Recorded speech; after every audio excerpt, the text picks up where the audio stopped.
बतावी अनवाणी विनानी कही गया वा शब्द मारी ने गुरुए विशाल बतावी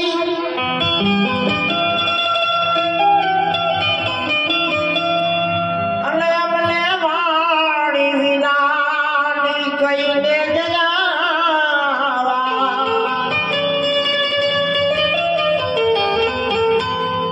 ए भवानी दास ने गुरु दोदल मळ्या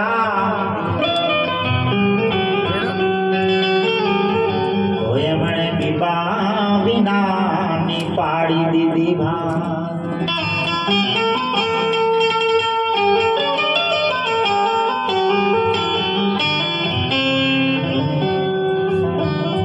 अरे आगे राजा जन्म होता बीजे धारू में गजान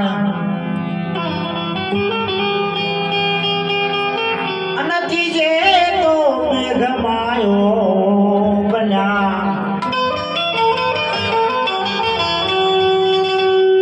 आज चौथे जो दलना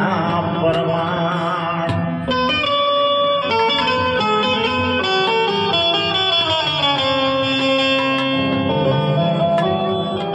गतने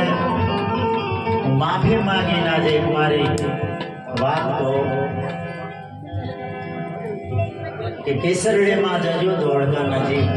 અને જે જ્યાં હશે તે તો ધનભાગ ધન દિવસના હશે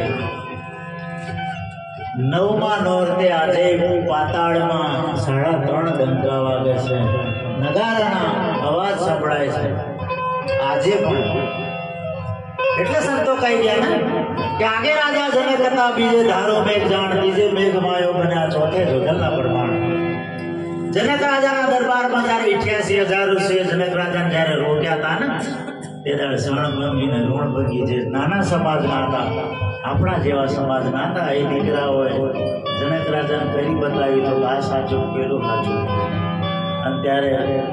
88,000 રૂપિયા હાર માની લીધી હતી દારૂ में રામદેવજી મહારાજ નો જયારે છેલ્લો મંડપ અને સમયો જેને આજે આપણે પાઠ તરીકે રાખીએ ત્યારે ભગવાને કહ્યું હતું કે આજે હું સ્વયં અહીંયા આગળ બેઠોલો છું એ હવે નહીં હોઉં હું જ્યોત સ્વરૂપે તમે મને માનજો અને જ્યોત સ્વરૂપે મારા દર્શન થશે આપણા જેવા ભક્તો હતા જે બાર અને બારે નક્કી કરીને બાપુ છેલ્લા અમે અમારા ઘેર જામો કરીએ ભજન કરીએ પાઠ કરીએ તમે પધારજો रामदेवजी महाराजे बार ने कीधुं के भले हूँ आवीश ऊंडा काश्मीरना दारू मेघ अने ते समय दोरा धागानो समय कबर पूजानो समय अने ए कबर पूजाना समयनी अंदर दारू मेघ नो वलण वधारे चालतो अने हामे अचड़ा भगतनो घर हतुं साम सामे अने दारू मेघनो एकनो एक दीकरो जाने मरण पाम्यो અને અચડા ભગતના ઘેરે વાયક લીધેલો ને રામદેવરાથી એ પાઠ મંડાણો 12 વાગે રામદેવજી મહારાજ આવીને કીધું ભગત તમે પાઠની રચના ના કરી ના બાપુ કેમ તો કે સામે દીકરો એક મરી ગયેલો છે ને બાપુ કેમનો પાઠ રચવો તમે પાઠ રચો એને ઉઠાડી લાવો ધરું કફન જે ઉઠાડેલું હતું ને એને તરત રામદેવજી મહારાજે ખેંચીને કીધું બેટા સારથિયા ऊठ तारा वगर कौन आरती उतार से दीकरो पोतानो धारो मेघनो एकनो एक હતો ને એ ઊભો થઈ ગયો એટલે પોતાનો બાપ એને કેટલો આનંદ હોય મરેલો દીકરો જ્યારે બેઠો થાય કેટલો આનંદ ના હોય અને તરત જ આ પાટે આવીને કોંકણ બાંધી દીધા અને કોંકણ બાંધ્યા તો બાંધ્યા ને પણ એવો આ મહાધર્મનો માડો અને એવી આ રામદેવજીની ભક્તિના પ્રમાણ લઈને આજે તલવાડા જજો 7 માણસને સાથે લઈને સમાધિ લીધી છે આ ભક્તિ છે હું નથી કરી શકતા એટલે કીધું કે આગે રાજા જનક બીજે ધારો મેઘ ત્રીજે મેઘ માયો બન્યા પાટણમાં જ્યારે પાણી નહોતા ને जस्मा ओडणनो हाथ पकड़े पण ते दिवसे जस्माए साप दीधो तो राजा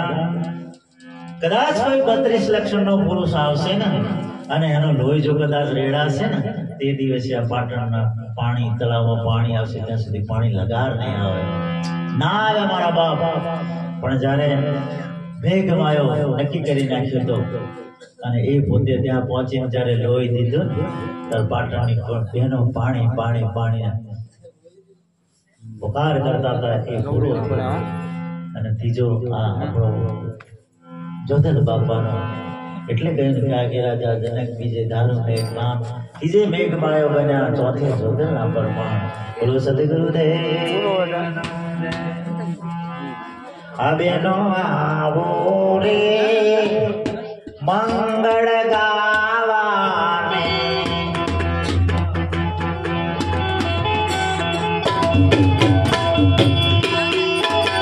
હસતી આવો રે મંગળ ગાવાને હસતી આવો રે મંગળ ગાવાને એ આપણા રામા પીને જોતીએ બતાવા વેલો વેલો આવો રે મંગળ ગાવાને હસતી આવો રે મંગળ ગાવાને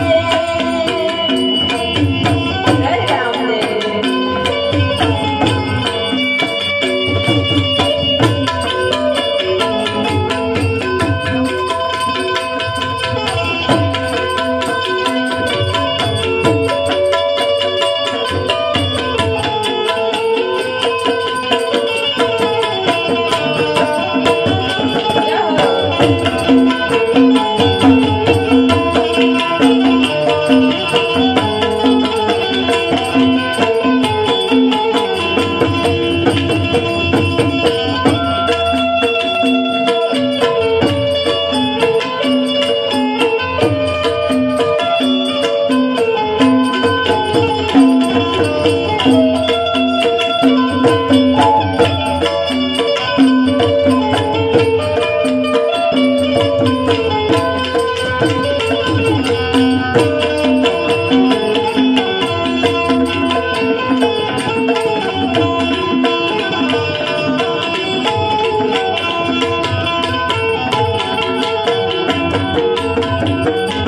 ગવરી કે ગાયના ઉબરને મંગાવ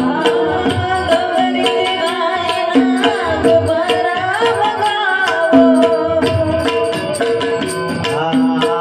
ગવરી કે ગાયના તો ઉબર રે મંગાવ ગવરી ગાયના ગોબરે વગાવો હે મારા વાલાની આગળની બાબુ ની વેલો આવો રે મંગળ ગાવાને આપણી આવો રે મંગળ ગાવાને આપણા રામા પીને